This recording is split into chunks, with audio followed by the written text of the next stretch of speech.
E o texto que eu vou ler está em Tiago, capítulo 5, verso 16, a parte B do versículo. E esse texto é uma referência à necessidade de orarmos uns pelos outros, e depois exemplificado pela vida de oração do profeta Elias. Mas o verso 16, a parte B, está escrito: muito pode, por sua eficácia, a súplica do justo. Vamos repetir isso? Muito pode, por sua eficácia, a súplica do justo. É um fato que Deus é soberano. É um fato que Deus faz todas as coisas conforme o conselho da sua vontade. É um fato que Deus está assentado no trono e tem as rédeas da história em suas mãos. É um fato que a vontade de Deus prevalece. Entretanto, Deus, na sua soberania, decidiu agir através da oração do seu povo. Há pessoas que dizem: não, oração não muda nada. Não é o que eu vejo na Bíblia. Deus muda circunstâncias através da oração. Deus transforma pessoas através da oração. Deus cura enfermos através da oração. Deus restaura filhos e filhas através da resposta à oração. Deus visita a sua igreja e fortalece a sua igreja em resposta à oração. Deus traz avivamento às nações em resposta à oração. Deus age por meio da oração. A oração não é para gente forte. A oração é para gente fraca. Nós não oramos porque somos fortes, nós oramos porque de fato temos consciência da nossa fraqueza. Mas a oração é a força mais extraordinária que age na terra, porque a oração une a fraqueza humana à onipotência divina. A oração conecta o altar da terra com o trono do céu. Quando o incenso do altar da oração sobe, retorna do trono para a terra, em termos das intervenções soberanas de Deus na história. É verdadeiro a frase: quando a igreja ora, o céu se move, a terra treme, e coisas extraordinárias acontecem na história. Então eu lhe faço uma pergunta nesta noite: você de fato crê que Deus age por meio da oração? É preciso dizer, não é a oração que é poderosa. Poderoso é o Deus que responde à oração. Mas você crê nisso? Me lembro certa feita que escutava uma palestra, e o palestrante, depois de discursar de forma profunda e até bela sobre muitos pontos da doutrinária cristã, colocou no seu esboço resto, no final do seu esboço, e disse que a oração é resto. Será que os patriarcas pensaram assim? Será que os profetas pensaram assim? Será que os apóstolos pensaram assim? Será que os pais da igreja pensaram assim? Será que os reformadores, os avivalistas, os missionários pensaram assim? E quando eu abro as Escrituras, eu vejo Abraão orando, e Deus livrando o seu sobrinho Ló da condenação de Sodoma e Gomorra em resposta à oração de Abraão. Quando eu abro a Bíblia, eu vejo Isaac orando, e Deus curando a sua mulher Rebeca da esterilidade. Quando eu abro a Bíblia, eu vejo Jacó orando com lágrimas, pedindo misericórdia, e Deus mudando a história dele e salvando a vida dele aos 97 anos no Val de Jaboque. Quando eu abro a Bíblia, Eu vejo Moisés se colocando na brecha diante de Deus em favor de Israel, porque Deus estava para destruir aquela nação e começar um outro povo, e Moisés se coloca na brecha: meu Deus, perdoa este povo, Senhor, ou então não quero ter meu nome escrito no teu livro. Eu vejo Samuel dizendo para a nação: longe de mim pecar contra o meu Deus, deixando de orar por vós. Quando eu abro a Bíblia, eu vejo Ana, uma mulher estéril, uma mulher que é afligida pela sua rival Penina, que é incompreendida pelo seu pastor, o sacerdote Eli, que é desencorajada pelo seu marido a desistir do seu projeto de ser mãe, mas ela derramando a sua alma diante de Deus, entendendo que Deus, em resposta da oração, pode reverter a sua enfermidade e pode fazer dela uma alegre mãe de filhos. Quando eu abro a Bíblia, eu vejo, meus irmãos, o rei Ezequias em lágrimas, chorando diante de Deus, pedindo uma cura de uma doença incurável e pedindo a libertação de um exército poderoso que entrincheirava Jerusalém. Quando eu abro a Bíblia, eu vejo Elias orando ao Senhor, e em resposta à oração de Elias, os céus se fecham, trazendo juízo sobre Israel. Eu vejo Elias orando e Deus ressuscitando o filho de uma viúva. Eu vejo Elias orando e Deus mandando fogo do céu, provando que só Ele é Deus. Eu vejo Elias orando e as torrentes caindo na terra, restaurando aquela nação. Quando eu abro a Bíblia, eu vejo um Eliseu orando, diz: Deus, abra os olhos desse moço, para que ele veja, e quando os olhos de Geazi são abertos, ele percebe que maiores são aqueles que estão conosco, do que aqueles que estão contra nós. Quando eu olho a Bíblia, eu vejo Jesus orando, ali no Jordão, e o céu se abrindo. Eu vejo Jesus orando e jejuando no deserto, e ele vencendo a Satanás. Eu vejo Jesus orando, chorando e sangrando no Getsemane, entrando ali angustiado, mas saindo ali revestido de poder para enfrentar a cruz. Quando eu abro a Bíblia, eu vejo Jesus orando na cruz do Calvário, no final, no epílogo da sua vida terrena, ele está orando. Quando eu olho a Bíblia, eu vejo Jesus assentado no trono como nosso grande sumo sacerdote, vivendo sempre para interceder por nós. Eu olho a Bíblia e eu vejo Paulo orando na prisão, orando dentro de um porão de um navio, orando numa praia, orando num templo, orando na praça, orando na masmorra, orando e orando. Quando eu olho a história da igreja, eu vejo os pais da igreja orando: Policarpo, Irineu, João Crisóstomo, Aurélio Agostinho. Quando eu abro o livro da história, eu vejo os nossos irmãos pré-reformadores orando: John Wycliffe, John Hus, Jerônimo Savonarola. Quando eu abro o livro da história, eu vejo os reformadores orando, eu vejo Lutero orando, eu vejo Calvino orando, eu vejo John Knox orando e clamando e chorando diante de Deus: dá-me a Escócia para Jesus, senão eu morro. Quando eu olho para a história, eu vejo, meus amados, os avivalistas orando. E o avivamento chega em 1739 na Inglaterra, e o avivamento chega em 1745 na Nova Inglaterra, em Massachusetts. Quando eu vejo os avivalistas orando, eu vejo o grande avivamento de 1857 nos Estados Unidos, eu vejo o grande avivamento de 1904 no país de Gales, eu vejo o grande avivamento de 1907 na Coreia do Sul, eu vejo o grande avivamento, meus amados irmãos, na missão Quatsabanta em 1966, quando a igreja ora, o Espírito Santo é derramado sobre o seu povo. Quando eu abro o livro da história, eu vejo os missionários orando: William Carey, Hudson Taylor, eu vejo David Brainerd, eu vejo Carlos Studd, eu vejo John Hyde orando, e orando, e orando. Quando eu olho para a história, eu vejo que os crentes que impactaram o mundo foram homens e mulheres de oração. E eu gostaria que hoje você pudesse parar, pensar um pouco comigo. Por que nós precisamos de orar hoje?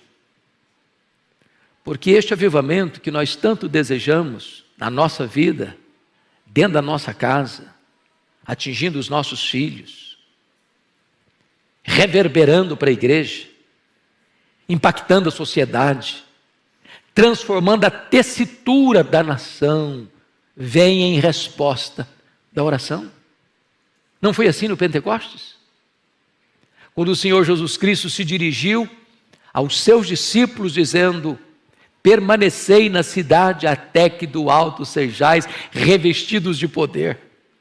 E eles entenderam que esse permanecer não era um permanecer calados ou acomodados ou omissos ou acovardados, porque diz a Escritura lá em Atos 1,14 que todos retornaram para o cenáculo e todos perseveraram unânimes em oração e fizeram isso durante 10 dias ininterruptamente, quando de repente, num domingo, às 9 horas da manhã, os céus se fenderam, o Espírito Santo foi derramado, um vento impetuoso entrou naquela casa, línguas como de fogo pousando uma sobre cada um deles, e todos ficaram cheios do Espírito Santo e passaram a falar em outras línguas as grandezas de Deus. Eu vejo, meus amados irmãos, que a oração é a base do avivamento.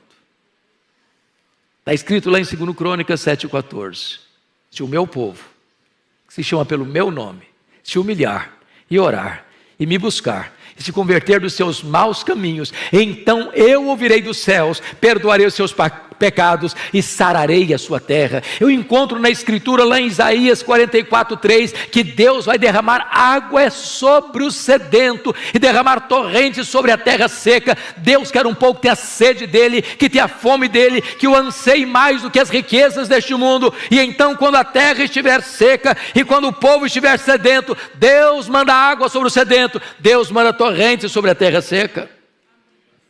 Eu fico olhando a história, e vocês muito conhecem a história de Charles Haddon Spurgeon, o príncipe dos pregadores do século XIX, um homem que enfrenta o liberalismo teológico que estava devastando a igreja, que permaneceu firme, fiel, pregando o evangelho com grande graça e poder na cidade de Londres, recebendo milhares e milhares de pessoas todos os domingos para ouvir o evangelho. E alguém um dia perguntou o Spurgeon qual o segredo do crescimento desta igreja e do impacto que esta igreja tem em Londres, na Inglaterra e no mundo. E ele respondeu: é que esta igreja tem uma usina de poder.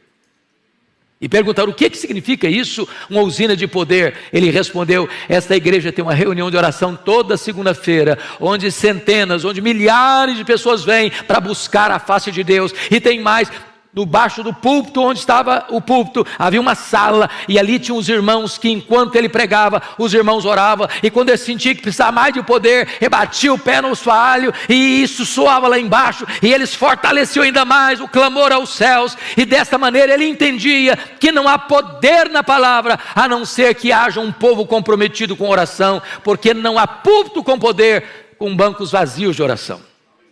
Amados irmãos, eu olho para a história e vejo o que aconteceu nos Estados Unidos em 1857. Acho que vocês bem sabem da história do colapso financeiro que atingiu a América no ano de 1850. Naquela época, os bancos faliram, as estradas de ferro que transportavam seus produtos por país afora entraram em colapso.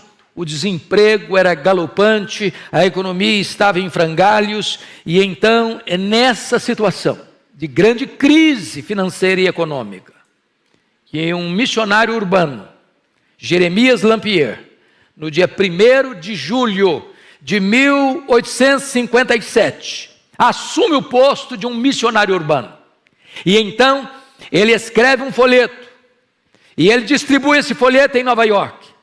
E ele chama homens de negócio, porque ele era um homem de negócio, para vir orar com ele num hotel em Nova York. Na primeira semana vieram 6 pessoas. Na segunda semana tinha 40 pessoas. Em 6 meses tinham 10.000 homens orando em Nova York por um grande avivamento espiritual. Em 2 anos, mais de 2 milhões de pessoas convertidas. Fruto desse avivamento, um jovem de 26 anos, que estudou no seminário de Princeton, ouvindo Charles Hodge pregar um sermão de missiologia, ele me diz: meu Deus, eu quero ir para o Brasil, Alguém diz: você é louco, aquele país é um país muito pobre, aquele país tem doenças endêmicas, você é filho caçula, a sua mãe já está idosa, você tem igrejas grandes aqui na América que podem receber você. E ele diz: o lugar mais seguro para um homem estar é no centro da vontade de Deus. E como fruto desse avivamento, ele vem ao Brasil e chega aqui no dia 12 de agosto de 1859 para plantar a Igreja Presbiteriana do Brasil, fruto daquele poderoso avivamento espiritual. Amados, o texto é claro: muito pode, por sua eficácia, a súplica do justo. E eu queria aqui trazer apenas 5 aplicações do que significa isso. Primeiro, Deus liberta filhos cativos por meio da oração. Nós estamos aqui porque mães têm se levantado para colocar diante de Deus os seus filhos. E quantos filhos foram alcançados pela graça? Porque mães estiveram na brecha, sem duvidar, com perseverança, como aquela mãe cananeia, cuja filha estava endemoniada. Aquela moça não tinha condições de ir a Jesus, nem de fazer qualquer pedido a Jesus. Ela vivia totalmente tomada e dominada por forças malignas. A sua mãe, embora gentia, a sua mãe, embora não tivesse tanto conhecimento, mas ela vai a Jesus, e ela clama a Jesus, e ela insiste com Jesus, e ela persevera em buscar a Jesus, e o milagre acontece na sua vida. O Senhor Jesus liberta a sua filha. Eu fico olhando a história, por exemplo, de Mônica, que orou por Agostinho 30 anos, era um homem culto, ele era um professor de oratória, mas era um homem devasso, e ela orou, e ela chorou, e ela orou, e ela chorou, até que o seu filho se converteu ao Senhor Jesus Cristo. E mais tarde o Ambrósio foi a dizer: um filho de tantas lágrimas não poderia se perder. Deus age e liberta e salva por meio da oração. Eu não sei quantas de vocês, ou quantos de vocês já leram o meu livro Mães Intercessoras, que eu tive o privilégio de convidar Dona Eusa Lidório para prefaciar. Dona Eusa Lidório, no prefácio desse livro, narra uma história que o Ronaldo Lidório vivenciou entre os quechuas, no Sendero Luminoso, lá no Peru, quando ele era ainda seminarista. Ele foi para lá para fazer um trabalho missionário, e naquele tempo o Sendero Luminoso, um grupo terrorista, estava prendendo cristãos, matando cristãos. E todos sabiam que se um Sendero Luminoso entrasse numa igreja e capturasse alguém, era impossível capturar essa pessoa ou resgatar essa pessoa com vida. E o Ronaldo estava pregando, quando entra o Sendero Luminoso, e apanha ele e é o companheiro dele. Colocaram um capuz, jogaram dentro de um carro e saíram às pressas para ser levado para o pelotão do fuzilamento, para o paredão do fuzilamento. E o Ronaldo relata o fato de que houve muita angústia no coração dele. E naquele período em que ele estava sendo levado, e sabendo para onde ele estava sendo levado e qual seria o seu destino, ele disse: meu Deus, eu não estou em paz. Então, se o Senhor quer que eu morra, o Senhor me dê paz. Mas se o Senhor me der vida, eu quero consagrar mesmo a minha vida para dedicar toda a minha história para a pregação do Evangelho. Mas curiosamente, naquela noite, a sua mãe, que estava aqui no Brasil, foi despertada, inquietada, angústia na alma, e ela levantou da sua cama e andava de um lado para o outro, diz: meu Deus, eu não sei o que está acontecendo com meu filho, eu não sei o que está ocorrendo com ele, mas eu estou com o coração aflito. Então, Senhor, onde ele estiver, como ele estiver, manda os teus anjos, envia o teu socorro, traz o teu livramento. E o Ronaldo disse que quando ele estava sendo levado, tirado do carro para ir para o paredão, passa um carro com muito barulho e o toma e o enfia dentro do carro e sai correndo com ele. E ele foi liberto de uma maneira extraordinária, porque naquela noite Deus levantou uma mãe aflita, mas intercessora, para colocar-se na brecha em favor do seu filho. Deus responde oração, e levanta filhos, e restaura filhos, e salva filhos, em resposta à oração de sua mãe. Mas amados, notem vocês que Deus reverte situações humanamente impossíveis em resposta de oração. Quantas pessoas que já escutei isso: na oração não muda nada, oração só muda você, mas Nada vai mudar em Deus.